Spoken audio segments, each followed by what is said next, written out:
While it may appear a bit messy in the garden, you can know that I am not a perfectly clean gardener. But let's take a look at what's growing in the middle of September. What beds are finished, what beds are still producing. So in the last video, I just showed you our sweet potato harvest, which is now complete. That's wall bed 1. Wall bed 2 goes down to the split right there. And in here I planted cauliflower, but there are a few volunteer potato plants. These are from potatoes that managed to be missed during the summer harvest. And I let them do their thing and grow until frost. And we get a late potato harvest that way. I have tried planting potatoes in late summer once or twice in the past to try and get a fall harvest, and they never work right. But if I just accidentally leave some potatoes in the ground, they know when to sprout and they come up when they should, and they give us a late fall potato harvest. Here in Virginia, we still have at least 30 more days until our first frost, maybe 5 or 6 weeks. So there are some blank spots, but cauliflower came up pretty good here. There's another potato. And wall bed 3 has more cauliflower. So that makes the corner and turns. This is wall bed 3. If you're wondering what the brick are for, that's what I hold down any of my shade cloth or frost protection with. My husband is a mason, so we always have plenty of brick laying around. The cauliflower is a little crowded. I need to come in and thin it some. Definitely need to thin the broccoli. So I had nasturtium plants here this spring, and they dropped some seeds. So I've got some volunteer nasturtium plants coming up. And here's broccoli. I don't know that it's going to produce much for me before frost, but depending on how cool we get this winter, it might overwinter and give me some broccoli heads in the spring. So we'll find out. So that was 4. This is wall bed 5. This is all strawberries that I planted this spring. They are ever-bearing, and I would really like to thin them and spread them out somewhere, but I don't have anywhere I want to put them yet. I actually want way more strawberries than I want to give space to, so I'm still pondering what I'm going to do with all my strawberry plants. This is just the first batch. You'll see more to come. This is the eastern wall, or the eastern gate into the garden. Wall bed 6. Just cleaned this one out. It had lettuce in it this summer. Before that, it had kale in it over winter. And yesterday I planted spinach seeds in here. So hopefully they will come up pretty well before our first frost, and then they will overwinter. And what spinach does in the winter, at least here in Virginia, is it doesn't die. It just stops growing. So anytime you get a few warm days, the spinach will start to grow again. And then it goes back to sleep when it gets cold. And you can harvest from it throughout the winter, depending on how moderate the winter is. But you get a good harvest in the spring also, as soon as the days start warming up, when you might not have anything else planted in the ground. Like in March, you can get plenty of spinach early spring by doing a late planting in the fall. And I can also cover this with frost protection if I feel like it needs it. But I've done it both ways, and they both work fine in our climate. All right, this is wall bed 7. We had potatoes in here in the spring, and then in the summer we had green beans, and those were just taken out yesterday. And I planted carrots closer to me on the wall. I don't know if they're going to have enough time to do anything at all, but I figured I would try. Gardening is all about experimenting. And then closer to the other side of the wall, I put in some late fall lettuce. So we should get some good lettuce from that before harvest. All right, wall bed 8 is our next corner bed. Now let me remember, I think we had potatoes in here in the spring. And then when those came out, I transplanted some extra broccoli from down there. I transplanted them in here. And the potatoes that were left in here during the spring, that's what this is here also. That's a volunteer potato plant that grew up between the green beans. But the potatoes are kind of taking over this bed, which I don't mind because I love getting that fall harvest. Especially because I know they'll last until spring for seed saving, for planting potatoes in the spring. So there's some broccoli mixed in with potatoes. They don't mind growing together. It's just really more competition for the sunshine. This corner of the garden gets shade first, I think. Anyway, so that's 8, 6, 7, 8. Wall bed 9 had potatoes in the spring, and now they have my second planting of watermelon. These are doing terrific. I think I have at least 20 good-sized watermelon in here. So we'll enjoy these at the end of summer. These are all Crimson Sweet.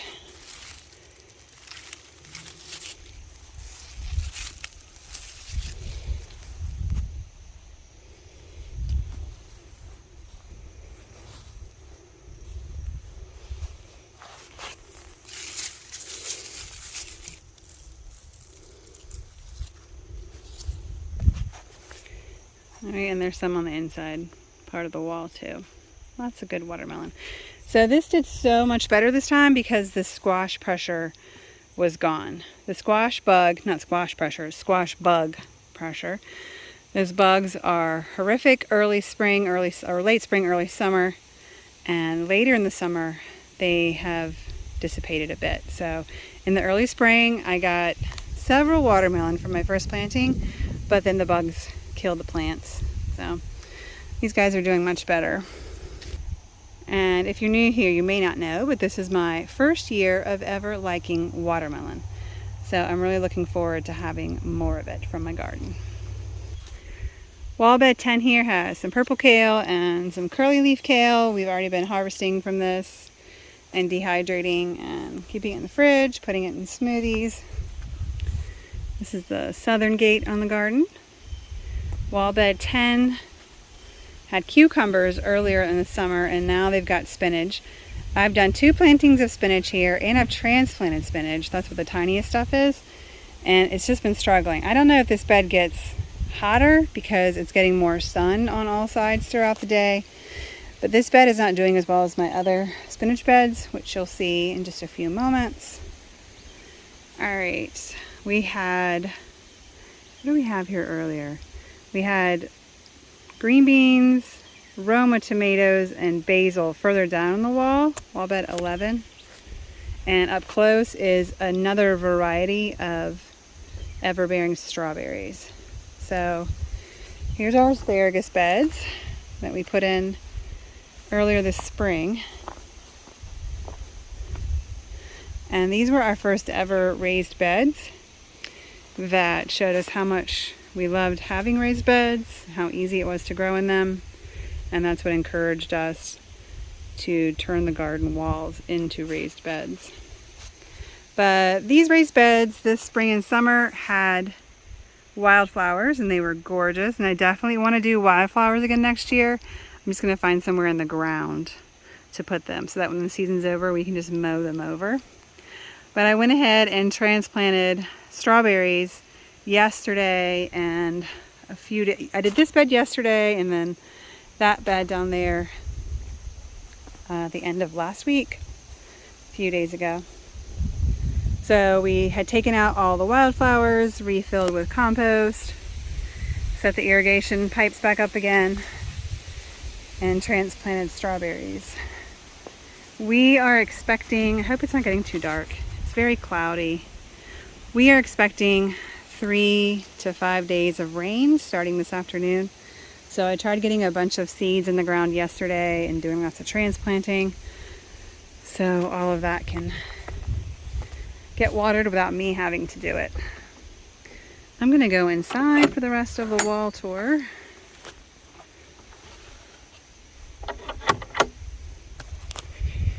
I'll talk about the ground beds in a minute. So here are the strawberries.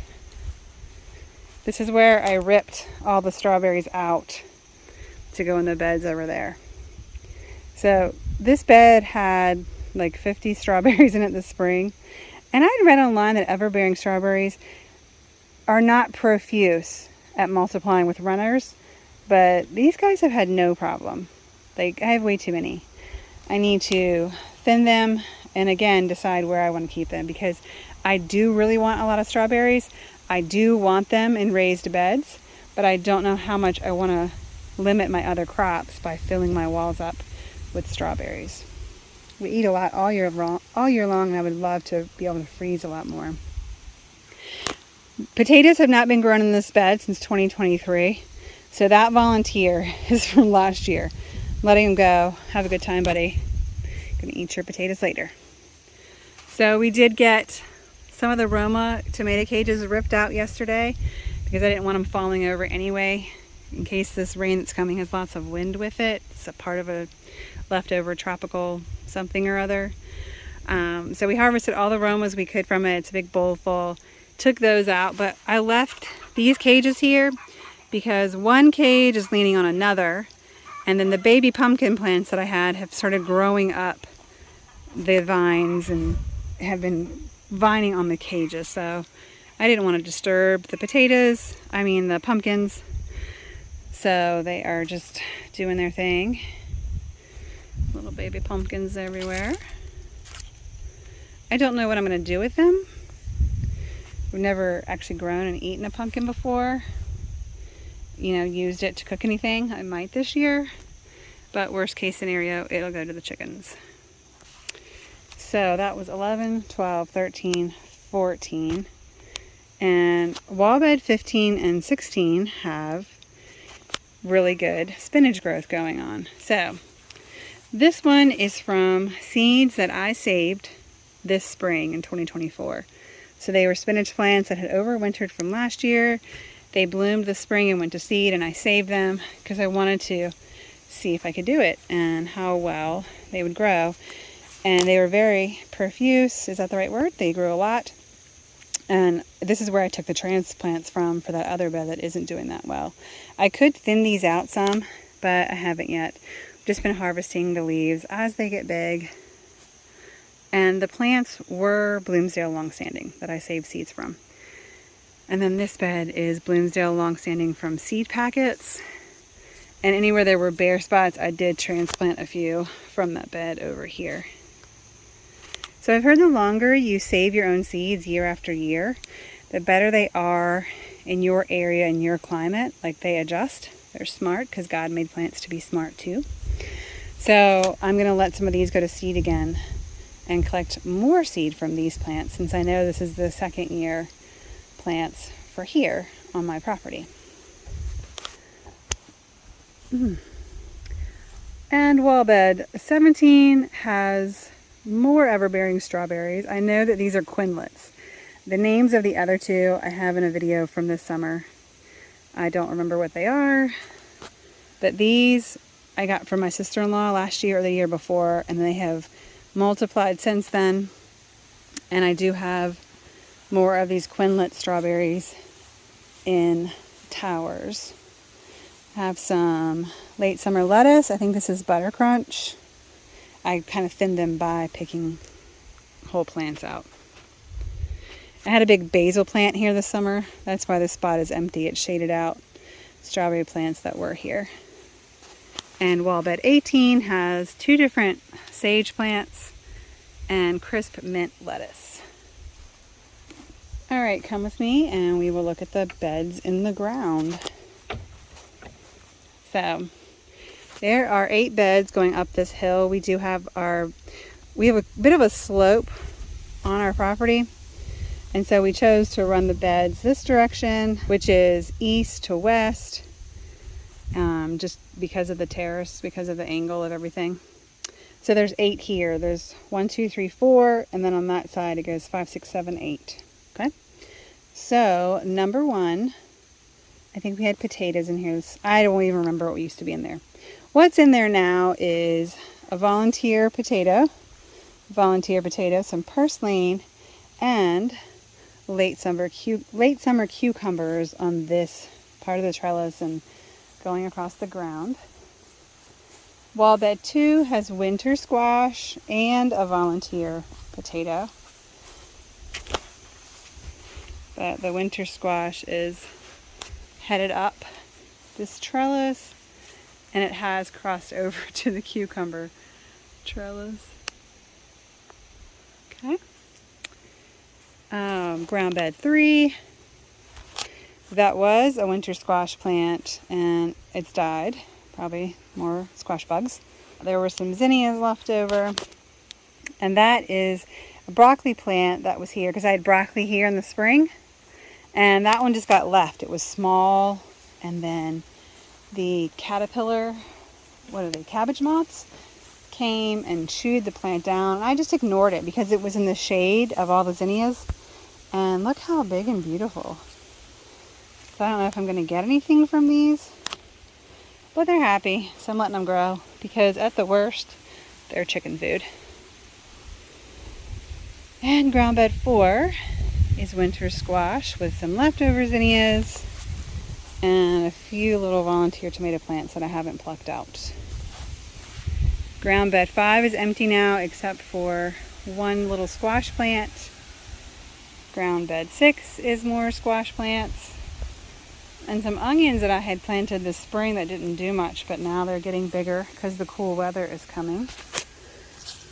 So we'll see what they do. Nice winter squash. Oh, by the way, other than the pumpkins, all of my winter squash is vegetable squash, which is also called spaghetti squash. This is ground bed 7 with spaghetti squash, and this is the Cherokee Trail of Tears black beans. But I told you guys, these things take over. When my girls were littler and I had trellises with these on them, they were a little more arched. These trellises come to a point more, but I used to have them more on an arched one. And they said they wanted to get married under them. But they really do fill in completely. So then there's more spaghetti squash and then more purple Cherokee black beans. I'm sorry, Cherokee Trail of Tears black beans on that side as well. Let's see if I got some cukes. Oh, there's a cucumber. I have probably 10 of these inside that I need to process. We don't do pickles here. We're not pickle fans. Actually, we don't like anything fermented outside of maybe sourdough.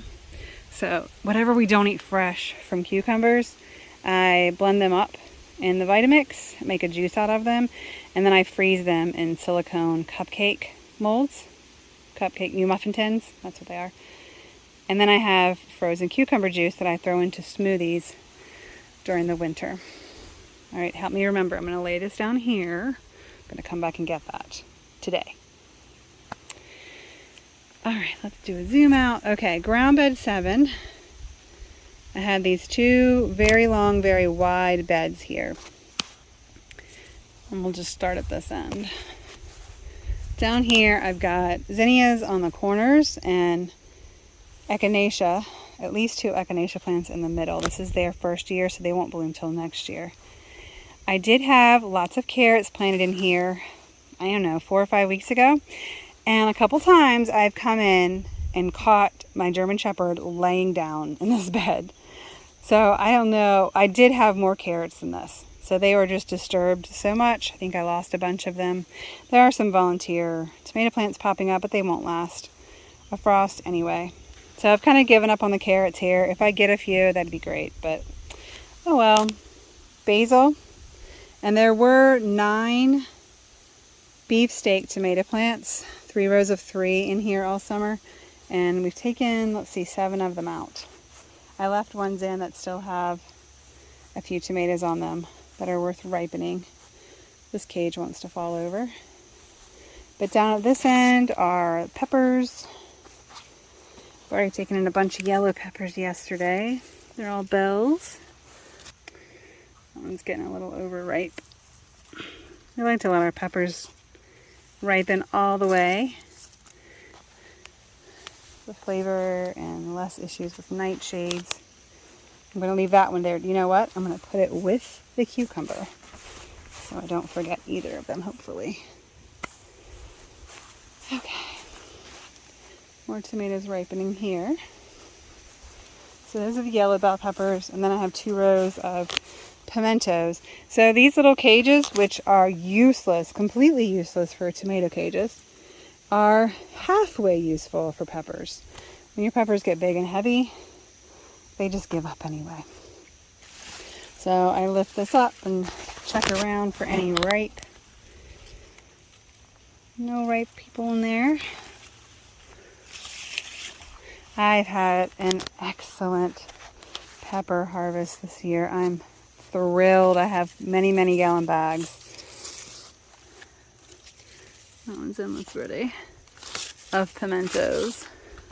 And then these were paprika, I think. Yes. I don't remember. I had some other, like an orange bell pepper over there. Ooh, look. Okay. What is this one? Yep. This is a paprika. Paprika peppers. So that's the rest of ground bed 9, which will all be cleaned out by winter and topped off with some new compost. Okay, ground bed 10. Back in the spring, there was broccoli, potatoes, peas on that trellis. That's what was in this bed in the spring and summer. And then once the potatoes came out, I put in a late corn crop. And they did great. We've cut all the corn out now. I have a few left in here for the beans that decided to grow up the corn from the trellis. So I didn't want to disturb the beans too much. We came out yesterday and picked a lot of the dry beans. These are all pinto beans. Because of the rain that's coming, I didn't want them to get too moldy, but some of them aren't dry yet, and these still have a little bit of green to them. So more pintos are drying here. Sorry it's so dark. It's just so cloudy. Ooh, here's some more of my lovely watermelons.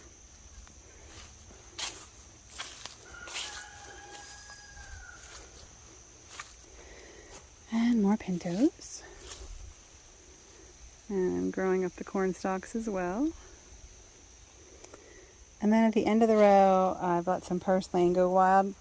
Started harvesting that and putting it in our smoothies and freezing some for later. And then this dahlia struggles. I really need to move it somewhere else next spring. But this board that I use to keep my tools and mailbox on creates so much shade that the dahlia has to get super tall. And then when it gets super tall, it lays over.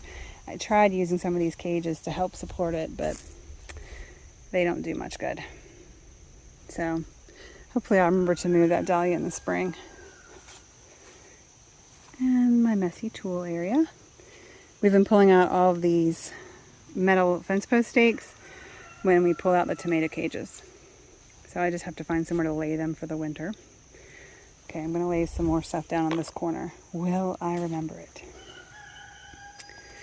All right, this bed had tomatoes all summer and basil and a dahlia way down there at the end. And last week it was cleaned out completely. And 2 days ago, my husband refilled all the compost. Yesterday, he planted almost 200 bulbs of garlic. We do hardneck and softneck. And then yesterday I came through when he was done and sprinkled ground up eggshells all over the surface. It's going to get rained in today. We didn't bother watering any of the garlic because it's going to rain so much this week. Yes, he built the wall around the stump. It's a nice place to sit. And when the stump does finally rot away, he can just finish the wall. What I do have left in ground bed 11 is another patch of cucumbers. More cucumbers. I had him leave them and just plant the garlic around, but maybe I should have just let him take it out. But we'll still be getting a few more cucumbers over the next couple weeks. More cucumbers and a basil. All right, these cucumbers are going to go with the other peppers down here. I'm leaving myself little gift piles everywhere. All right, ground bed 12 is still tomatoes. There were onions underneath these tomato plants in the spring, but now it's just tomatoes. This baby basil plant from a leftover plant I pulled already, but we still have lots of ripening tomatoes here. When I first started gardening, one year we had our first real significant cool down, and I don't think it frosted, it just got really cold. And I didn't know better, and I thought, well, the tomatoes are done, and I ripped the plants out. And then we had another 4 or 5 weeks of really warm summer weather. And I realized that was silly. I shouldn't have ripped the tomato plants out. And so now I just leave them until I am for sure that we're going to have a hard frost. Let them keep ripening. Because even though they slow down, like in August when it's really too hot for the blooms to make fruit, they pick back up again. Late August, early September. So I am still getting tomatoes. Now the bulk of the tomato season's over. Like everything that I wanted to harvest and can, I think I have like 120 quarts that I canned this year from my tomatoes. That part of summer's over. So now I'm just getting enough to eat fresh each day, to still share some with others, and then also to make a fresh batch of tomato sauce each week instead of having to use anything that I canned. It's ground bed 12. Here's ground bed 13. So I prefer these cages. Let me see if it's too dark. My tomato cages are made with concrete wire, which is 5 feet tall, and you can buy in 100-foot rolls. So my husband took a 100-foot roll, rolled it out, and cut the concrete wire in 5-foot sections. And when you cut the concrete wire, it rolls itself back up into a circle. So I don't do anything to hold these in the circle shape. They do that on their own. They're really strong metal, and these cages are going on 8 or 9 years old. And they should keep lasting many more years. So they're worth the investment in the beginning. And then all I do to make sure they're stable, because a tomato plant will grow through them and hold themselves to the cage. I don't pin the tomato plants at all, but I do use one zip tie to connect the cage to the stake. And that makes sure if it gets too windy, it doesn't topple over.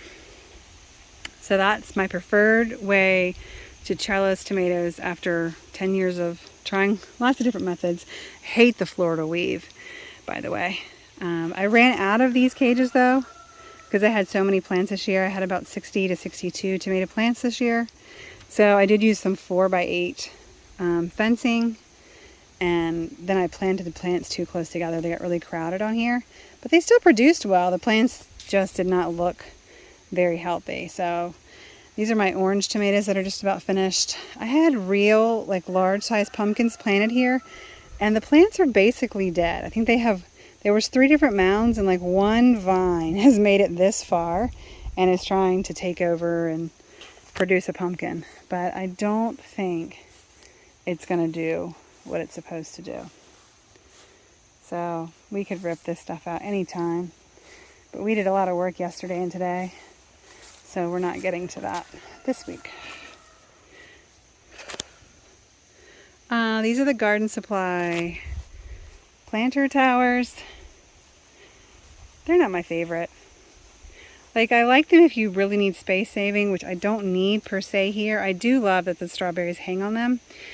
But the bottom stuff, I have a really hard time with moisture. Like, you do have to water these absolutely every single day. But every year, I think this is my 3rd year with these, 4th year, I kill all the stuff in the bottom because it just doesn't stay moist enough. So the strawberries look great up top where the rain gets to it. Even if I'm watering daily, nothing survives down there. It's a barren wasteland. And ground bed 14 has a zinnia. And we've taken out a few of the tomato plants that were here. This is the rest of the orange. These are Golden Jubilee. And I've let all my basil go to seed. The bees absolutely love this every year. So I let all the basil go to seed. Whatever I don't get tired of. I've ripped a bunch of basil out actually because it was laying over in the walkway so much that I couldn't mow the grass. So this is the rest of the tomatoes here. Look, these flowers aren't going to do anything. There's no time for that, buddy. Just take them off. But they're still ripening tomatoes. And they have got plenty of time to ripen. And that is it in this garden. So my husband built this garden with these walls and raised beds in 2021. The end of 2021. So this is my third summer, I believe, growing in these beds. If you want to see what our garden looked like before we built these beds, I will link that video at the end. It was like 9 years of how our garden has changed. Because we did initially start with a lot of wood chips, and back to Eden, we've tried a couple different walkways, we tried tarps, a lot of stuff to minimize weeds, because that's really the one thing you spend a lot of time doing as a gardener that you wish you didn't have to, which is minimize weed pressure. And so we eventually decided that we should just use grass for the walkways and just mow the grass. Like, embrace the weeds. Stop worrying about pulling weeds from walkways and pulling weeds from the growing beds. Just embrace them. So we love zoysia grass or zoysia grass. It's like golf course grass if you don't know the names of different grasses. So we've put a whole lot of plugs in here, and then there's weeds that have grown in between too, but the zoysia should eventually take over most everything. And because that type of grass is invasive, we did real mortar all the way down. Now, he didn't do a legitimate footing like you were building a house, because we're not building a house, but he did build it in a way so the grass could not creep in through the beds. So I have an electric mower, and I just mow between. I have an electric weed eater to do the edges with. And it's much nicer to walk in here barefoot than it is to walk on wood chips. So I really appreciate that. But yeah, we just decided to embrace the weeds, let the grass grow, and just plant in the raised beds whatever we want to grow. Thank you. I remembered all the little treasures that I left in the garden. Let me take you up and show you the herb bed. I finally got that cleaned up so it's not a horrific mess. Now, I did have peonies planted over here, but this side of the house faced west. So a little sun comes in the morning there, and then it's afternoon before any sun starts to hit this way. And the peonies were not happy. It wasn't enough sun for them. So I gave up this bed, which has traditionally been something I grow food crops in, and I transplanted the peonies over here. Hopefully they will survive. This was their second year with me. I did get a few blooms from 2 of the plants. I still have one more pepper plant that I left over here because there's just so many peppers that can ripen still. So those are red California Wonder Peppers. And this is where our extra asparagus is, because we had more than we could fit in the beds that we put in this spring. So just in case we had blank spots, we saved some of the asparagus. And this is elecampane, which is very good for anything lung related. And I had a volunteer elecampane here. We went ahead and ripped it out so that I can process the roots and make them into tinctures. So I need to go ahead and get that done. Alright, the herb garden is much less messier than it was a week ago. I spent a little while in here yesterday cleaning up. So I removed a peony from back there and from here. Those dahlias, I cleaned up a bit, chopped stuff back. Next year I really want to remember to have some trellises for the dahlias, because they get really pretty and big and they can't hold themselves up and they lay over. So I would like to help them. That is thyme in a pot. In this pot, I did some carrot seeds yesterday just to put something in. Maybe they'll grow before frost, maybe they won't. I cut back my True Mum. It was just so huge. If you were here before, you know, it got really big and we tied it to that planter hoping to hold it up, and the weight of it just laid over anyway, and it came all the way to here. So I couldn't walk through. It was such a mess. So I'm going to miss out on a lot of those flowers. They're gorgeous orange blooms. But next year I will try to have a different plan for them. This is lemon balm, and I've put some lettuce seeds on both sides of lemon balm. Another dahlia, garlic chives, lavender, which really spread out and got big this summer. And I'm not a professional gardener. I don't know how to prune this best to keep it alive. So we'll see if it's still here next year. Oregano. This oregano I cut back yesterday and got more of the leaves drying and dehydrating on my drying rack. It's just a huge plant. It's doing great.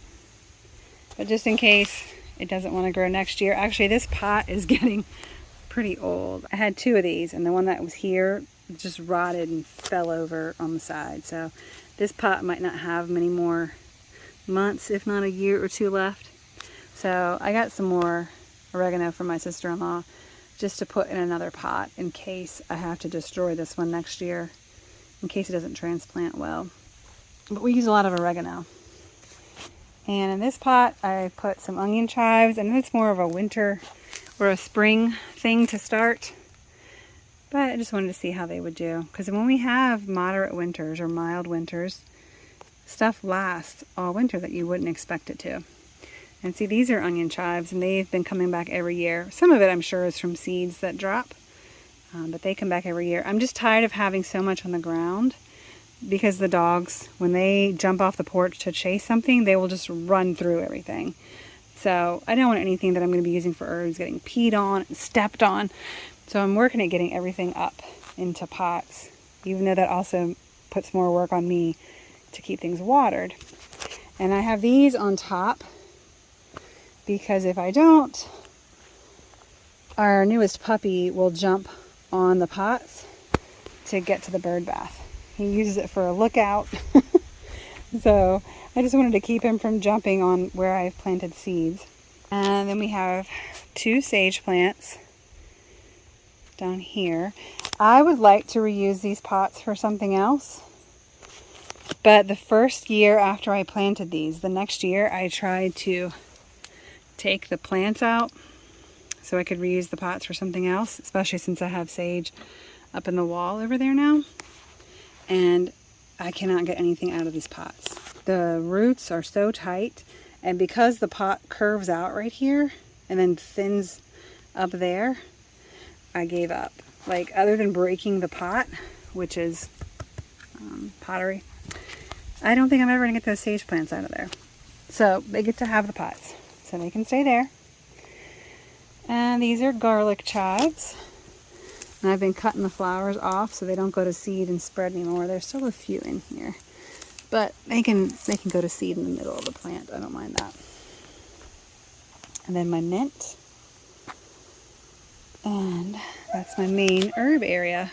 So the basil and the sage are in the garden, but then there's sage here, onion and garlic chives, oregano and thyme and lemon balm, which I did not do a good job keeping this watered this year. It's underneath the gutters, the overhang. So it doesn't get a lot of rain unless we have a really severe rain, and I didn't do a good job keeping it watered. So it didn't grow as much as I would have expected it to, but I have gotten 1 or 2 little harvests off, enough to save some of the herb. But hopefully next year I'll pay attention to it. I've got volunteer chamomile coming up, because I did have a big pot of chamomile here in the spring, and they went to seed, and so I'm letting the chamomile come up because I love smelling chamomile flowers. Oh, and the other big herb is rosemary. It's so big you can't even see the whole thing in the camera. I cut this back at least twice a year. If it roots, I cut it off and share it with people. This rosemary loves this spot on the house. So we used to have rosemary on the other wall because we thought the southern side would stay warmer, especially in the winter. But one year, a few years back, I don't know, 4 or 5 years ago, the winter was so cold that it killed the rosemary plant. So then we had to buy another one, and we asked the guy at the greenhouse, and he recommended this rosemary, and I don't know the name of it, but it handles winter a little bit better. But we also went ahead and put it on the western side of the house, and it's got brick all around it. So this porch gets really, really hot in the summer, and it stays warm in the winter because of all the mass of brick that absorbs the heat and holds onto it. So I think that's why this rosemary is so deliciously happy here. I have no lack of rosemary. I don't even bother drying much rosemary anymore because I can always come out here and just pick it fresh. That bucket is there from washing one of the dogs this week. Then I have some more mums, dahlias. This is where I took a peony out. Black-eyed Susan, I think. I need to fill this area in with something a little prettier. I'm not a pretty gardener. I'm not a pretty decorator. I'm functional, so I'm trying to learn to do things pretty just for prettiness sake, but it still has to be functional.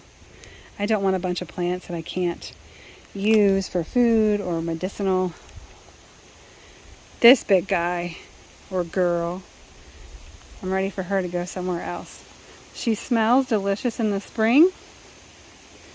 Sweet Caroline. Is that the name, Dolores? But she's invasive. She puts babies out constantly, and she's always trying to spread herself bigger. So I think she needs to go somewhere else where she can get to her full size. Because we saw one of these at Asheville at the what's the Vanderbilt's house? What is their house? We just went there this spring or summer in June. Biltmore, the Biltmore house. They had one of these there, and we only knew it because it was blooming, and we knew what those blooms were and what they smelled like. And this thing was like, I don't know, 8 feet, 10 feet tall, and just huge. So I know that this plant wants to get really big, but it's not allowed to do that here on the corner of my house. So maybe it'll get moved. Even once we do move it, it's going to take a while to stop all the little baby shoots that are coming out of the ground. Thanks for stopping in. I recorded that garden tour on September 16th. It has been 16 days since then, and we've had rain, and more rain just about every single day, including parts of Hurricane Helene that came through. We are fine here, other than excessive rain, but we are praying for those people whose homes and hearts and lives have been lost or very disrupted. We pray that each of them will one day soon be able to again live joyfully.